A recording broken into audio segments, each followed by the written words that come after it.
हाय. बरेच दिवस झाले मी यूट्यूबला व्हिडिओ नाही टाकलेला कारण माझी तब्येत बरी नव्हती. आता पण माझा आवाज वेगळा यायला असेल तुम्हाला. जेव्हा मी रेसिपीचे व्हिडिओ टाकते तेव्हा आवाज वेगळाच येतो माझा. माझी आणि माझ्या मुलींची तब्येत बरी नव्हती त्यामुळं बऱ्याच दिवसानं मी व्हिडिओ टाकते. 14 एप्रिलला माझी ॲनिव्हर्सरी होती आमची आणि माझ्या सुखी संसाराला 12 वर्षे कंप्लीट झाली. आता हे 13वं वर्ष लागलं.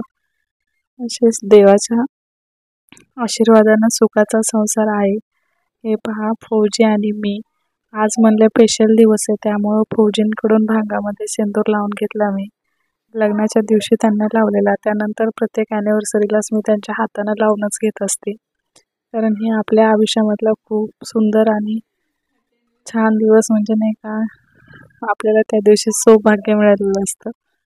हे पहा, हॉटेलमध्ये गेलो त्यानंतर केक वगैरे ऑर्डर केला मुलीनं त्यांच्या चॉईसनं आणि छोटंसं सेलिब्रेशन केलं. हे पहा,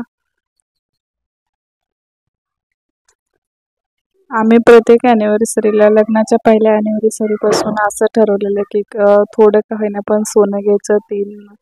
3 ग्रॅम, 4 ग्रॅम, 5 ग्रॅम जसं पण आपल्या परिस्थितीने होईल तसं. पण ह्या वर्षी सोन्याचे भाव एवढे झालेत, 72-73 हजार रुपये तोळा सोनं झाले. त्यामुळं आम्ही काहीच नाही घेतलेलं ह्या वर्षी गिफ्ट म्हणून. तुम्ही आमच्या पाठीमागेले व्हिडिओ पाहिले असले तर मी आज 3 वर्षी एक गंठण घेतलेलं छान आणि गेल्या वर्षी फौजींसाठी ब्रेसलेट घेतलेलं आम्ही.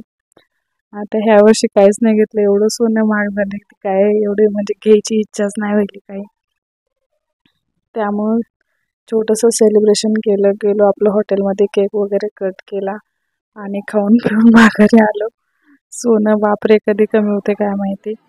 जेवण वगैरे झाले आमचे, म्हणजे जेवण वगैरे करून झाले. त्यानंतर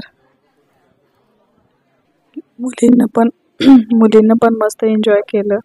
आम्ही पण मस्त खाऊन पिऊन आलो. बाकी काही नाही. व्हिडिओ आवडला तर लाईक करा, शेअर करा आणि सबस्क्राईब करा. छोटीशी family, happy family. Okay, thank you, bye.